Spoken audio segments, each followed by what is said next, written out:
Hello there and welcome to our L24 special coverage over the China-US escalated tension in Taiwan. House Speaker Nancy Pelosi's visit to Taiwan has already set off a fierce rhetorical response between the United States and China and sparked fears in Washington that Beijing will engineer unprecedented escalation in Taiwan Strait. Yet neither the United States, rather also China, has any real interest in the budding superpower rivalry boiling over into military clashes at this point. Despite the soaring tensions caused by her arrival on Tuesday's evening, U.S. House Speaker Nancy Pelosi may have left Taiwan, but the visit has cast a spotlight once again on the island's critical role in the global chip supply chain and in particular on the world's biggest chip maker, Taiwan Semiconductor Manufacturing Company, or TSMC. Semiconductors, which go into everything from our smartphones to cars and refrigerators, have become a key part of the US and China's rivalry over technology in the past few years. More recently, a shortage of semiconductors spurred the US to try to catch up with Asia and maintain a lead over China in the industry. To this end, multiple questions come to the scene. Why would Pelosi's visit to Taiwan needlessly antagonize China's leadership? How China will deal with this visit after already delivering a strong threat, but the other side didn't pay attention to?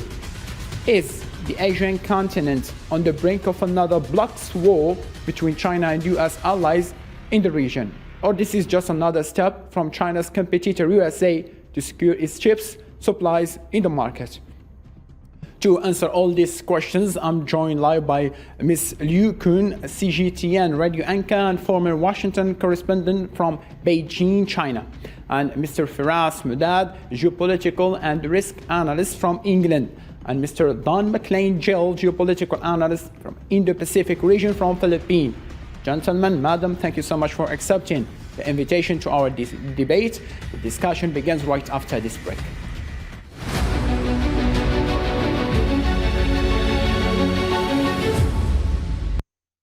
And before we delve into our discussion, let me read for you this piece of information. U.S. House Speaker Nancy Pelosi's visit to Taiwan has enraged a long list of events to be carried out in the region after China decided to severely respond to the act. Chinese government considered the visit as a violation of its territory and started a series of military drills surrounding Taiwan. The scene in the region has seen vibrant reactions from all countries, waiting for what the next days will reveal. The visit of U.S. House Speaker Nancy Pelosi to Taiwan has enraged a wave of criticism and provocation from the Chinese government, considering this move a direct provocation to security in the world and destruction of peace in the region. What Pelosi has done is by no means a defense or protection of democracy, but a provocation and violation of China's sovereignty and territorial integrity. As many people have sharply pointed out, Pelosi's dangerous provocation purely aims to create personal political gain. This is completely an ugly farce.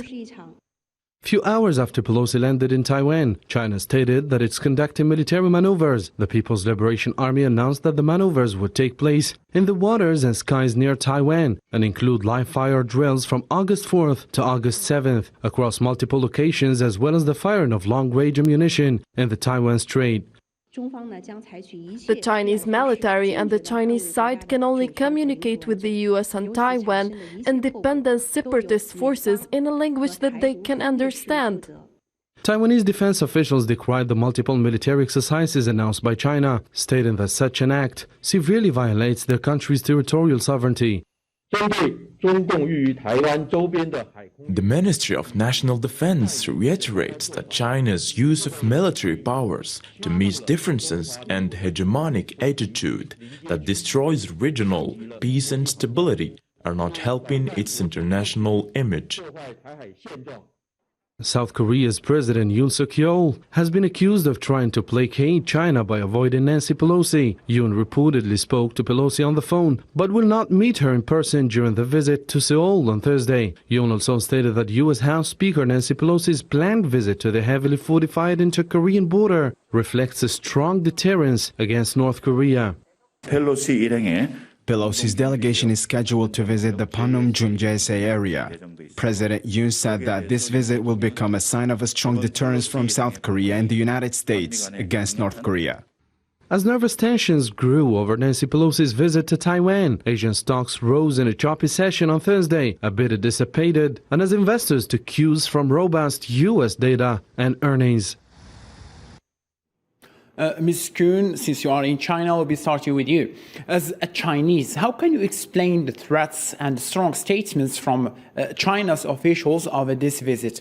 What they are trying to signify, and in which side U.S. visits to Taiwan is considered as an interference to China's sovereignty? Well, Mr. Khrushchev, first of all, thank you for having me on this very panel on this very important topic of our times. I mean, I think whatever the Chinese government say from whatever department of the government, you should just take them as what they say because they mean it.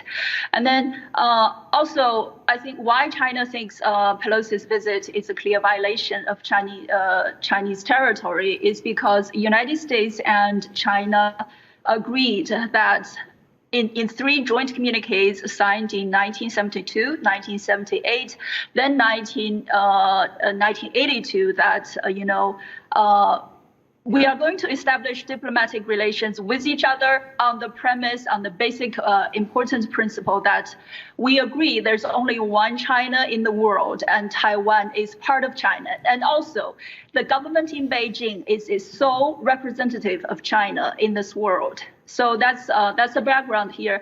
And I also want to point out, I think that the visit by House Speaker Nancy Pelosi is a very selfish agenda, for her to try to establish her political legacy as she is retiring in the coming January from the speaker position, as well as, she's facing a lot of pressure to help the Democrats to score more political points in this midterm election that is going on right now as we speak in the United States. Mm-hmm. Quite understood.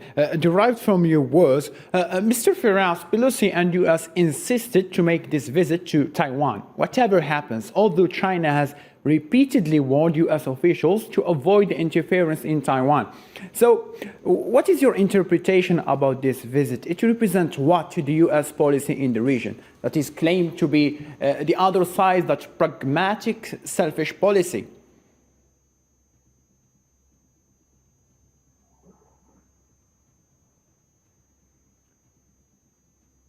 Mr. Firas, do you hear me? Okay, so before we fix the sounds with Mr. Firas, I'm getting in touch with you, Mr. McLean. Mr. McLean, you are neither in America, neither in China, so you have a different interpretation. You are neither Chinese, American, so you're reading the situation in the Pacific region. What is your expectation and what can you say about this matter? Of course, I wish to greet my distinguished panelists on discussing such an important topic.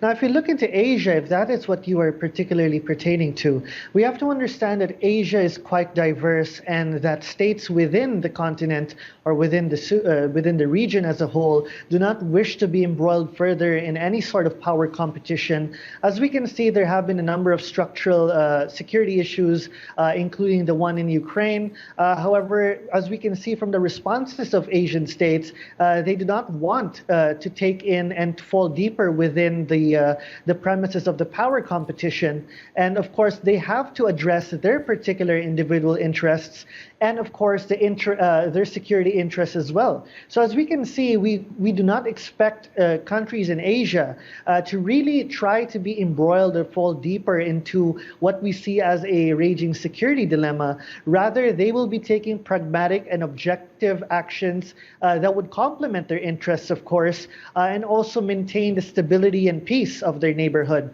So these particular situations that have occurred, and particularly now with the visit of House Speaker Pelosi, also brings about certain level of fear, considering that there is still that level of ambiguity regarding the U.S.'s role in Asia, and the haphazardness and, of course, the inconsistency of the West also drives the suspicion of many in Asia. So if we talk about the support that the U.S. continues to talk about vis-a-vis Taiwan, there's really no explicit indication as to what that support is, and this could further create more tensions in the strategic calculations of states in the region. As we can see, the situation in Ukraine is also another situation where we have seen that sort of that level of support that we have heard in the past. So this is that level of ambiguity that is really concerning for countries in Asia. Quite understood. Now, moving on to discuss another point, waiting Mr. Firas to join. China could attempt to bring about reunification by non-military means, such as strengthening economic ties. But in a military confrontation, China's armed forces would dwarf those of Taiwan. China spends more than any country except the US on defense and could draw on a huge range of capabilities, from naval power to missile technology, aircraft, and cyber attacks.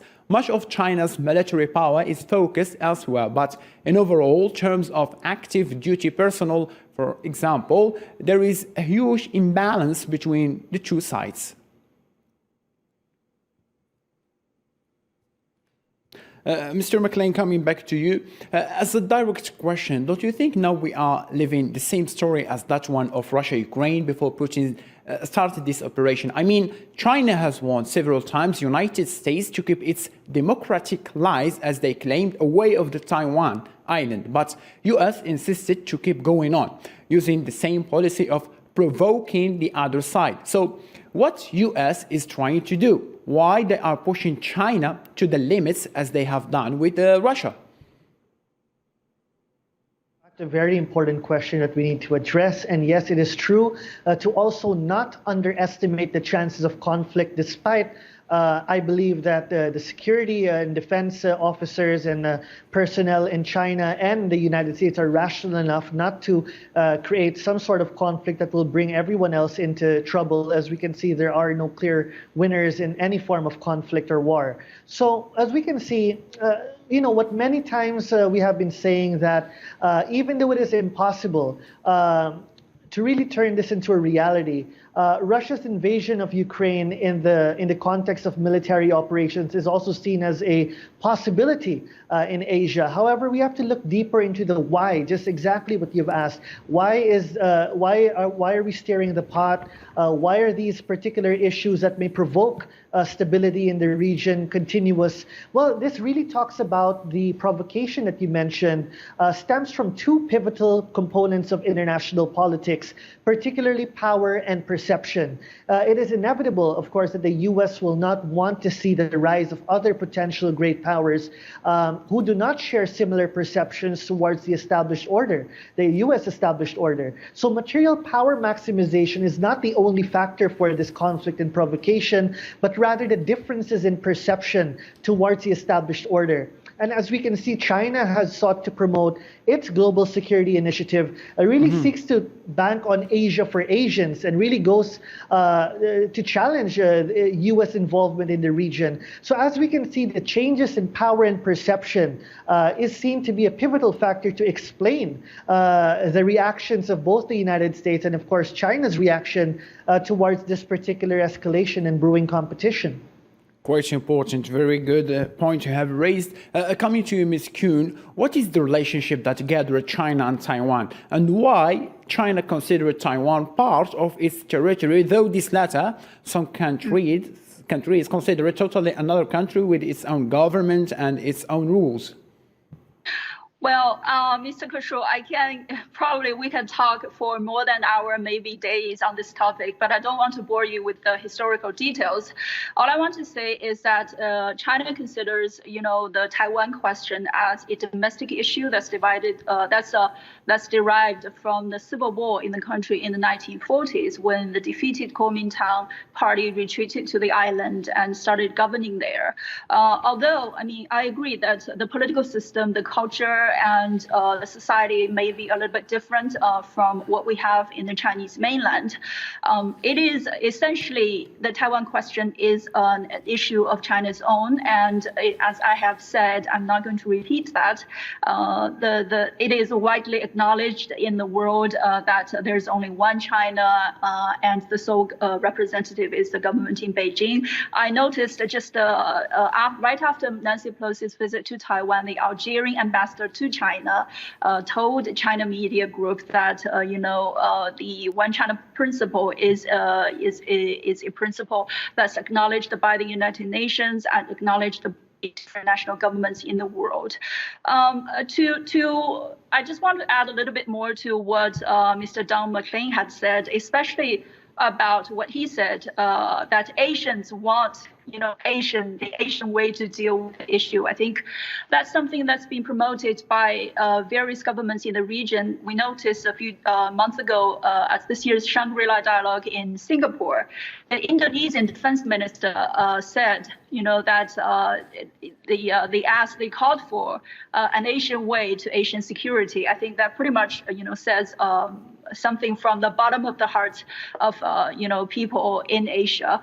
And certainly, finally, I just think why the United States is doing this is because the United States certainly has its legitimate concerns, its own concerns, and its interests in the Indo-Pacific region. As the former U.S. Secretary of State, Hillary Clinton, once wrote that United States always considered itself as an Asian country.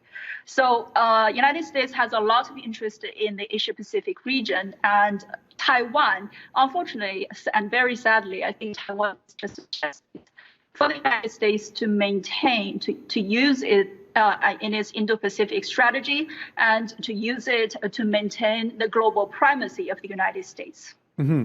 Very good indeed. Now, moving on to discuss another point. In an apparent reprisal to Pelosi's landing on Taiwan, Beijing has suspended some trade with Taipei. China has also launched military exercises near the strait and mounted the blockade of its sea and airspace. The first Chinese reactions have pushed Taipei to start negotiations with Japan and Philippines to find alternative aviation routes.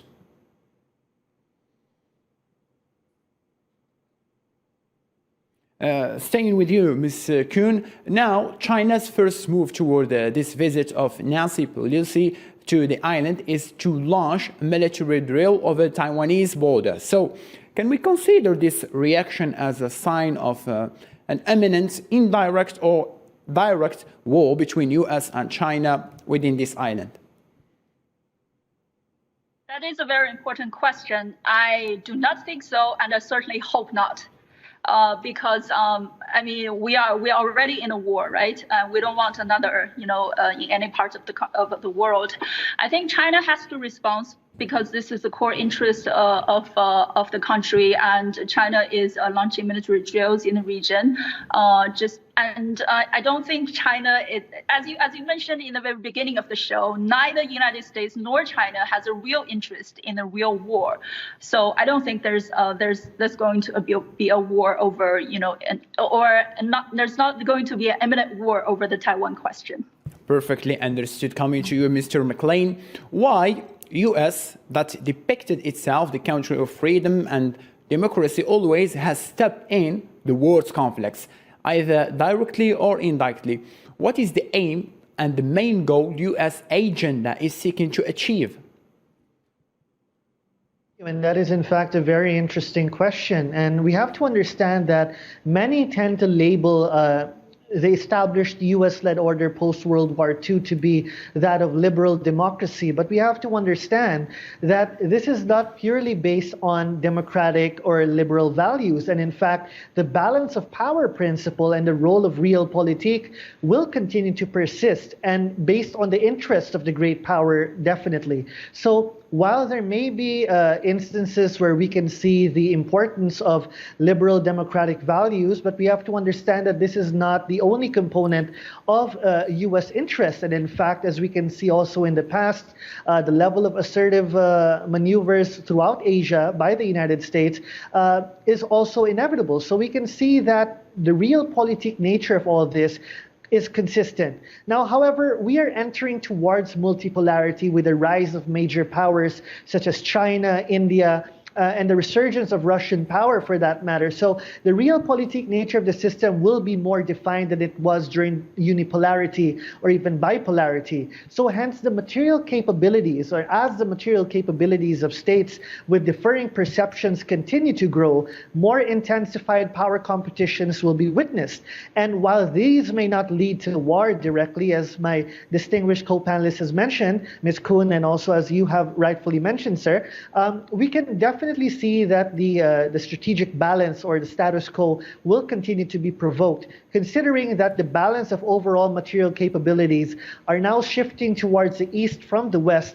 And as the West are in decline, we can see that there will be more of that time-constrained interest to maintain, or at least to save that level of prestige in the global international system. But as time is slipping, we can see that this becomes the more critical period for such provocations to come out. So this is clearly a definition of realpolitik, and of course the nature of power and perception from the structural and down to the domestic level, of course. Perfectly understood. Unfortunately, Mr. Firas couldn't make it due to technical problems within his laptop. So staying with you, Mr. McLean, according to analysts, recently China hopes to maintain friendly relations with Philippines, a historical U.S. ally, by revisiting loan agreements for 3 major railway projects. But now, don't you think the situation will change in the region after this escalation between China and USA? Well, we have to understand this, and I thank you again for that question, is that the Philippines is situated in a very critical geopolitical juncture. And at the most practical and objective level, the Philippines will engage based on Philippine interests and not interests of any other state. And as I have coined the term humbly, proactive autonomy, which means that based on Philippine foreign policy, is that while the Philippines will continue to persist with its alliance with the U.S., its engagements externally will not be defined by that alliance. In fact, the Philippines will have to address its multidimensional interests, and that will also include maintaining positive relations with China. As we can see, China is the most powerful immediate neighbor of the Philippines, a major commercial and economic partner. So I don't see any reason why the Philippines would want to sever or strain its relations with China. They may have separate security issues in terms of territory, but of course this would not be the sole defining factor for the bilateral relationship, and we will continue to see more proactive engagements from the Philippines with both China, its largest economic partner, and of course the United States, which is its traditional security provider. So as we can see, a very balanced approach would be needed, not only for the Philippines, but the rest of Southeast Asia. They would not want to fall deeper into any sort of power competition, and would want to maintain cordial and proactive ties with both China and the United States at such a critical point. And as we can see that this has been the responses from the situation in Ukraine. They have all been taking proactive stances based on their individual national interests.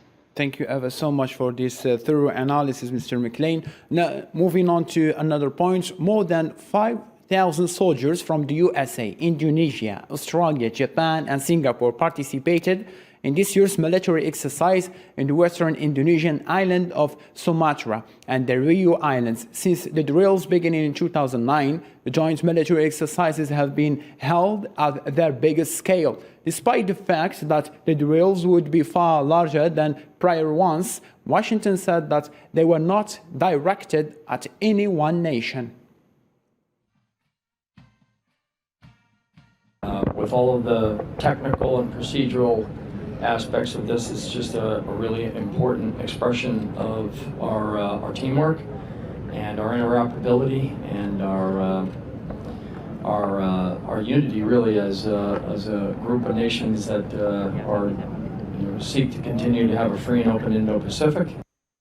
Or rather, Ms. Kuhn, don't you think USA, the world leader, as they claim, they are leading the world to another world war? In Europe, they have recreated the Eastern-Western bloc against despite this disappeared after the Cold War, only to stop the growing influence of the main rival Russia. And now, in Asia, they are trying to create another bloc against the giant China, represented in Japan, Indonesia, Taiwan, as well as South Korea. What are you saying about this? Well, you have pointed out a very important U.S. strategy in the Indo-Pacific region, which is United States is promoting a series of exclusive defense clubs, that's working against China, that's trying to, let's say, contain China. And as you mentioned, the Quad mechanism as well as the AUKUS mechanism are just two very classic examples of that. The problem, I'd also have to say that what we're seeing in the war that we're having right now in Europe, the war in Ukraine, is that the traditional way of hedging against each other, to form military alliances didn't bring peace. It didn't bring peace at all, and I think that's why quite a few number of Asian countries are opposing to choose a side or to show their opinion regarding the war that's going on in Ukraine. And another thing I want to say is that I think what's going wrong with the U.S. strategy in the Indo-Pacific is that the Indo-Pacific, the essence of the Indo-Pacific balance or the power balance in the region is about the economy. I think Mr. Don McLean will well understand what I'm saying right now, because a lot of the countries in Asia, they just, established their country taken their own destiny, take their destiny in their own hands, and not long before. And foreign invasions and foreign occupation are not really distant memories. And the utmost appeal and the common appeal among these Asian countries right now is to develop their economy and to try to focus on developing the economy so that everyone will live in affluence. And I just want to point another example, which is, we are having in the world the biggest trade agreement, the RCEP. And that RCEP is actually spearheaded by ASEAN. So the Southeast Asian countries. Mm-hmm. And I think that pretty much says a lot, about the essence of what the Asian people want. Perfectly understood. Coming to you, Mr. McLean, why no one in the world can point finger toward USA as the war creator wherever they put step in? Why they are fighting the huge development of their competitors, such as Russia and China, with creating wars against them? Is this the only way to be used against your rival? Well, right, thank you. And, this may have been a point during the unipolar moment where, no one can point fingers on the activities of the U.S. But as we are getting into multipolarity, that untouchable nature of the U.S. and the West as a whole continue to weaken. And as we can see, U.S. influence continues to show signs of limitations throughout other parts of the world, from Asia to the Pacific, Africa, and even South America. So the rise, of course, of objectively driven major powers, an example would be India, also caters to the growing desire of the developing world to choose more rational and practical options and reject double standards. And as we can see, there is a growing ambivalence towards the West in Asia, primarily because of the inconsistencies that they have shown towards their traditional partners and even allies. So as we can see, states now are realizing that as the world and the geopolitical landscape it's shifting. They would have to prioritize their development, their growth, their security within their immediate and extended neighborhood, and not really take part in any form of bloc politics, because that would be counterproductive. And we can see this trend clearly from West Asia to South Asia to Southeast Asia and East Asia. Countries have been taking more balanced and objective approaches without wanting to be involved in any sort of bloc politics framework. And that, I believe, is very practical and proactive on the basis of national interest. Perfectly understood. I really wanted to pass through the ASEAN meeting in Cambodia, but we have a limited time in our show. Ms. Liu Kun from China, Mr. McLean from Philippines, thank you ever so much for taking part in our debate. Thank you, dear viewers, for keeping it here on us, on L24 News. Take care and have a blessed day.